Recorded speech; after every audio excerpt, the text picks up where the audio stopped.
This installment of the Look Back series is about preparations in St. Louis and Missouri leading up to America's entry into World War II. October 16, 1940 is when the nation reinstituted the draft. That was the first time it was ever imposed in peacetime. Men from 21 to 35 all went down to their polling places to register for the draft. They filled out an 11-question paper and got a number for a complicated lottery. That may seem almost quaint to us nowadays, to have people go to their precinct to register for war, but it does speak to the different times in the late 30s and 1940 as America watched the world burn and did not want to get involved.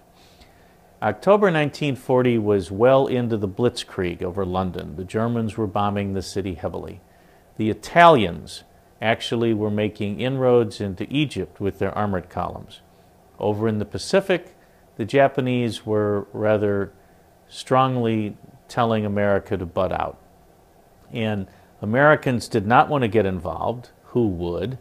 World War I was a bloody affair, even for the few months we were involved. But the signs that we were going to wind up getting pulled into that were getting pretty clear. And of course, the first big expression of that was the draft. Now, very few people were actually drafted then. The Army and the military couldn't accommodate a sudden influx of millions of trainees. And the system allowed for people to volunteer. And with unemployment still bad in the Depression, the first draft enlistments were actually all volunteers because there were quotas for precincts and wards. Again, it's hard for us to imagine that a precinct would be a significant element here. So the first guys who went in November and December as volunteers. So there really wasn't a draft for the first few months. The government also called up reservists and National Guard. So the 138th, St. Louis's own, an infantry regiment, who mustered at the Armory on Market, where the Vandeventer Overpass is now, they went in the service. So did the 110th Observation Squadron up at Lambert.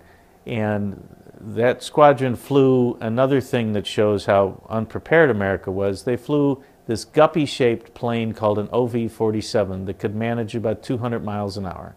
They could not possibly have gone up against Zeros or Messerschmitts, so the airplanes wound up protecting the Panama Canal and things like that. The 110th went to the Southwest Pacific with modern equipment and did fight as a unit.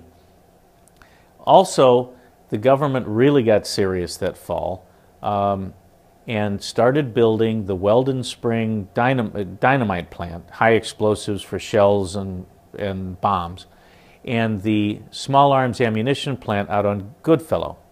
And when I say the government moved quickly, there weren't many hearings and lawsuits. The government announced that 200 families in St. Charles County had to clear out, and they had about a month to do it. There were auctions of their household goods, and construction began in December of 1940.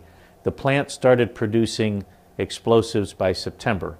The small arms plant at Goodfellow and Bircher, and some of the buildings still exist, you can see them on Highway 70, same sort of thing. The federal government announced it, and construction started in January 1941. The unemployed were delighted. Thousands of people were around the clock building it, and that plant started producing .30 caliber ammunition barely a week after Pearl Harbor. The Weldon Spring and the Goodfellow plants wound up being the largest of their kind in America.